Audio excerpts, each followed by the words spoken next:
Let's get into it. Yes, sir. Crowd reactions.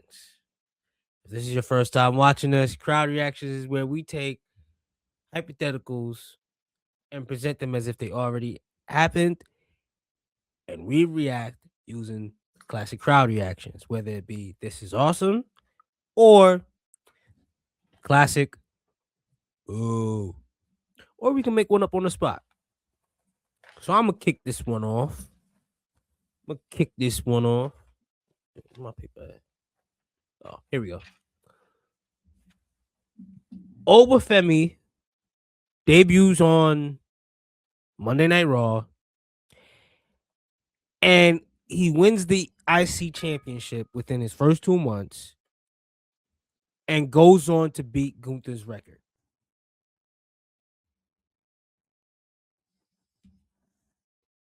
Mm,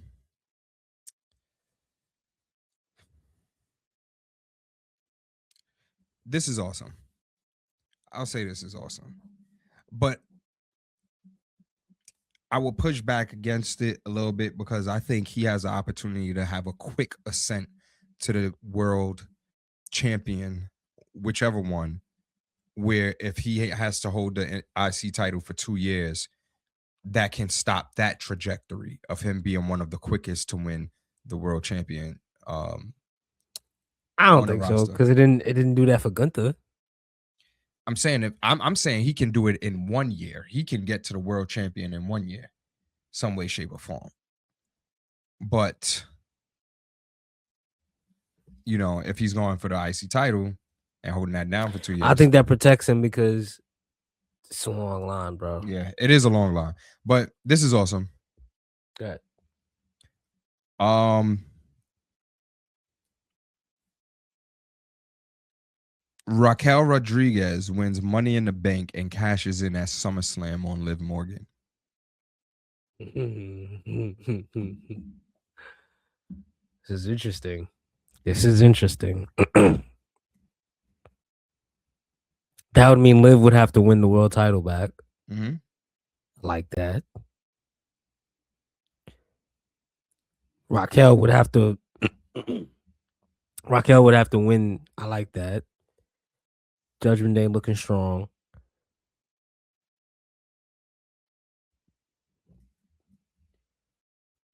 I know we got to react to the immediate, but I'm curious to know where Roxanne Perez falls in that. But I like this. I like this. This is cool. Back of the line, girl. Nah, don't do that to Roxy. She's great, but I think Raquel is way more deserving of it at this current moment to say, you know what, we appreciate you. And I'll speak to it on next segment, but Again, I think she's in line before Roxanne. I like her winning it. I'm just saying, like, what does that do for the on-screen character for Roxanne now? It keeps her with the Latinas. Because Judgment Day is like the UN right now. There's no reason why all these people hang out with each other. They run Monday Night Raw, man. All right, man. Trick Williams defeats Chris Jericho at SummerSlam.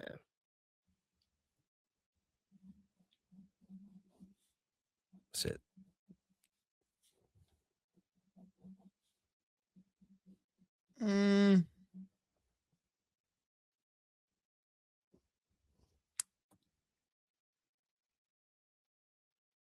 This is awesome. This is awesome. 2-2, man. I'm not saying that's what the chants with Fant. They'll probably chant it throughout the match. This is awesome. It puts him over. I hope they would do it in a unique way where it just isn't like he just completely won. I hope they put on a great match that showcases that Jericho is one of the greatest ever, and then also something that's able to highlight Trick's ability to just grow in the ring at a rapid pace, being that he's on the main roster now. So I like that. Yeah. Street Profits return as heels and the main foes to the Usos. They obliterate them in their first showdown to win the WWE Tag Team Champions and get us back on track or getting some story and some intensity back into the tag team division. This is some shit that'll make me put them right into the bathroom break faction. We done seen this shit before. I don't even have a react. As heels? Bro, we done seen this shit before, gang. As heels? Yes, when Bobby Lashley was recruiting them. They weren't even heels. We didn't know what that was. But we didn't know what that was. We had no idea what that was. Hell no. I stand by my reaction. This is some shit that would put them in the bathroom break faction. That's crazy. I want to see them. They have no personality as faces. I don't know why they keep. I agree with you. They should be heels, but like, why are they heels? When you're a heel, your storyline has to matter more than the face. Yeah, because you could just lean on good morals and good faith. Because like they've been positioned in some bullshit, and it's simple. The story just needs to be simple, and you can make it more personal as you develop and go. They did it before. Nah, but not on the Usos, not on a tag team that's solidified like the Usos. They were going back and forth with the Usos during the time where people weren't as invested in the Street Profits. At this moment right now, where they're still kind of cold, at this moment, I think a feud with the Usos now, after they just had their moment, they just came back together. A mega feud with the Usos right now can be something that re-energizes the tag team division, where you have back and forth with tag teams on the mic instead of just putting the tag teams together on TV. We need blood feuds, bro. And then what? What do you mean? And then what? And then during that time, you should be developing another tag team. Figuring out a way to develop that. But we don't need this large pool of tag teams that we just have them here randomly. We actually need tag teams. And the Street Profits happen to be one of the tag teams that actually look like a tag team. So breaking them up at this current moment without giving it one more try to get them over and do something with their character to make us care about the split, I don't know. I say get one more go at it. Obliterate them niggas, bro. You can have your fun with the Black War Raiders. Let me get to my last one. Wow. Adam Pearce has a match with Braun Breaker at Elimination Chamber.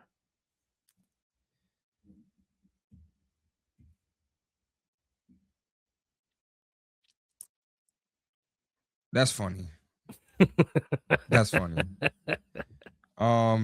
If not Adam Pearce, Nick Aldis. That they're not on the same show, so you just. But here's what happens, right? Braun Breaker, let's just say, physically takes Adam Pearce out, which forces Nick Aldis now to run both shows. Braun Breaker sees this as an opportunity to say, wait, if I get rid of this guy, then there's no more authority left over me. Nick Aldis now sees this and says, you know what? On behalf of Adam Pearce, even though I don't like him, but on behalf of the environment that is here in the WWE, you're not going to bully the staff away just because we want to put the rocket on your back. I'm going to humble you on behalf of the people that you're intimidating and you bully behind the scenes. You and the Vision. This is senseless. What? This is I get why you would do that, but then after that, right? Because you're not gonna have Nick Aldis. No. Hold on. There's one caveat. He already won the Rumble. They're already dropping the seed to say, well, he suspended him unfairly. This could turn into like a power struggle thing. Yeah, I don't see it because Nick Aldis is not gonna win. So after he no longer wins, how are you? What is your gain as you're still running this show and this nigga beat you? Because he walks away saying it's a man thing where it's just like, yo, he walks away saying like, yo, I was in a fight with my boss, and I know I like. It's gonna make him look. It's gonna make him look soft. It's not the same thing as Pat McAfee. It's gonna make Nick Aldis look soft. It's gonna make Braun Breaker look soft because It's not the same as Pat McAfee where he just goes back to commentary because that's his job. When I'm talking about the Gunther situation. Yeah, I know. It's not like that. Nick I would book Aldis, it the same way. Nah, I wouldn't. I'd give it's Nick not gonna make a little sense. bit more offense. So you saying Braun Breaker now is gonna respect this person because he put up a good fight? That's usually how it goes in WWE. No, he's a They heel. respect He's you. a heel, bro. We don't need no face activities out of the heels. Like the only time that should ever happen is at the end of a blood feud. So, for example, Brock Lesnar and Kurt Angle were feuding to a point where it looked bloody. When they had their match at WrestleMania and they finally came out and shook hands, in those moments, it makes sense. Not in no general manager who's still gonna be running the show, because now it's like, all right, like, oh, you respect him now. It's like the principal got him back in check. No, they're trying to fucking wreak havoc on this show. This nigga should not be walking on this shit after he's in the ring with Braun Breaker. He should not be on screen after that. All right. My personal opinion. I'm gonna make sure I'm gonna start creating a little reel, right? So I'm gonna call it the Ream reel. And when this shit plays out, you're gonna be sick. Nah. I'm telling you, one of them GMs is gonna fight Braun Breaker at one of them PLEs. Book it. What you got? Nick Aldis. That's why I said that's funny. Nick Aldis turns heel and join forces with Drew McIntyre, his fellow continent man, and helps him keep or regain the WWE title. He's been using some heel tactics during the Cody shit where it's like, yo, if you touch him, you put yourself at risk of losing title. And he was being a little bit too stern with Cody in a way that was like, damn, there's a lot of protecting Drew in this situation where Drew has been an asshole to Cody this whole time, but you keep protecting him. So I'm like, hypothetically speaking, I'm not sure if they were doing that intentionally, but I'm like, what if Nick Aldis joins forces with Drew McIntyre and we think, oh, this is just a transition phase for Drew McIntyre to get his little championship run and is going back to Cody at some point, but either he helps him keep it or after Mania is done, helps him regain it and becomes intertwined in the storyline. So essentially, Nick Aldis turns heel, join forces with Drew McIntyre. This is awesome. This is awesome. Yeah. Only because only because I want to see new faces at the top, bro. As much as I fuck with Roman and, you know, like I want to see, you know, LA Knight get a run. Yeah. Even if it's 3 months. I want to see Sammy get a 2-month run. You know what I'm saying? Like, these champions should be interchangeable like boxing is. You know what I mean? Like, how long, when you think about boxing, how long do you know a champion to be champion? Granted, their fights are like spread out far in between, which is ironic that we look at, you know, part-timers differently, but boxers get a grace. Nonetheless,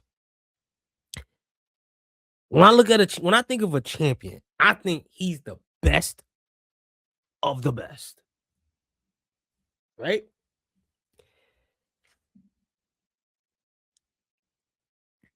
If you're beating people with there are people who have a better win-loss record than the current champions. And to me, I think that shit just it don't add up. So I think that's awesome if we're gonna say, yo, you know what? Let's try some new shit. And I spoke to you about it on I can't remember what episode, but it was just like, yo, damn, I missed the time where like we used to watch Monday nights and actually see a world heavyweight title change, or at least have the backdrop of it. And we saw that on SmackDown. So kudos. That was I said, yeah, Raw, yeah, SmackDown, yeah. That kudos to them for doing that. That was another thing that I saw taking place during the Attitude Era, and they pulled the trigger on that, like a world title change on. That on felt like a Triple H win, like when Triple H was back in that corner where he would go after the title, month after month after month, and he finally won it in like the most, like, wow. So that's how you won. Yep. Yeah. Yep. Right. This concludes crowd reactions. Let us know what you think in the comments below. Let us know if you're booing, if you think this is awesome, or give us your own crowd reactions.